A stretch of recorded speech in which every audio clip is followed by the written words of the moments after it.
उत्तराखंड के सीएम हरीश रावत ने कहा है कि उत्तराखंड इलाके में चीन और भारत पर चीनी सैनिकों की सक्रियता देखी गई है, जिसकी जानकारी केंद्र सरकार को दे दी गई है। हमारा बॉर्डर अपेक्षाकृत शांत रहा है। हम प्रारंभ से ही कहते रहे कि यहाँ विजिलेंस आप बढ़ाइए करके।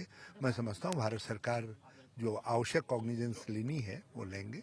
सेंट्रल एजेंसीज, आर्मी को भी जानकारी है, सेंट्रल एजेंसीज को भी जानकारी है। और लेकिन एक अच्छी बात यह है कि अभी एक जो महत्वपूर्ण नाला है उसको उन्होंने टच नहीं किया है, मगर फिर भी जो है उनकी सक्रियता है। हमारे अधिकारी अपने रेवेन्यू लैंड को नापने के लिए गए थे, क्योंकि रेवेन्यू लैंड का मापन हमारा दायित्व है, राज्य का दायित्व है। तो चीनी सैनिकों की गतिविधियां देखी गई। ज्यादा जानकारी के लिए रुक करते हमारे स्थानीय संपादक प्रखर प्रकाश मिश्रा। प्रखर जी, यहाँ पर सीएम की तरफ से कहा गया है चीनी सक्रियता जो है वो बढ़ गई है बॉर्डर पर, किस तरफ इशारा करता है ये?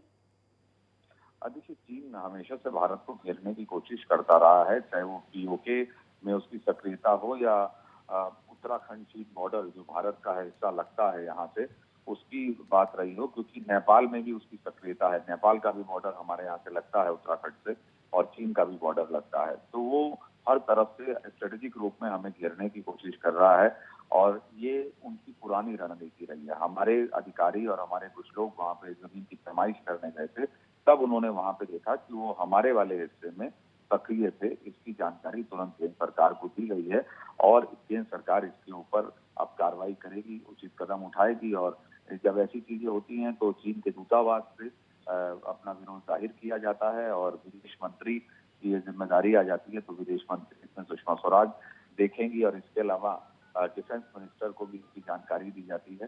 तो इन सब चीजों के ऊपर अब केंद्र सरकार को कदम उठाना होगा। प्रखर जी, भौगोलिक स्थिति की अगर यहाँ पर बात करें तो क्या चीन के लिए इतना आसान है उत्तराखंड की सीमा में दाखिल होना? हालांकि मुख्यमंत्री के जरिए यहाँ पर कहा गया है कि एक महत्वपूर्ण नाला है, उसे अभी टच नहीं किया है। देखिए, ऐसा होता है कि जब आप पूरे भारत की सीमा को देखते हैं तो हर जगह पर हमारा आदमी मौजूद नहीं होता है। गश्त लगाई जाती है सीमा के ऊपर, उसके बाद अपनी बैरक में आ जाते हैं या अपनी स्टेशन पे आ जाते हैं, और विजिल हर टाइम रहता है। इसके ऊपर निगाह हम हवाई जहाज भी हमारे गश्त करते हैं, हमारे सैनिक भी गश्त करते हैं, बॉर्डर सिक्योरिटी फोर्स भी रहती है, जी। लेकिन हर जगह खड़े होकर पहरा नहीं दिया जा सकता है। तो ये पहले भी देखा गया है कि कई बार ये भी होता है कि हमारे सैनिक उधर चले जाते हैं और उनके सैनिक हमारी तरफ आते रहे हैं। इसकी जानकारी हमेशा से बताई जाती रही है केंद्र सरकार को। जी, चलिए, बहुत बहुत शुक्रिया तमाम जानकारी के लिए।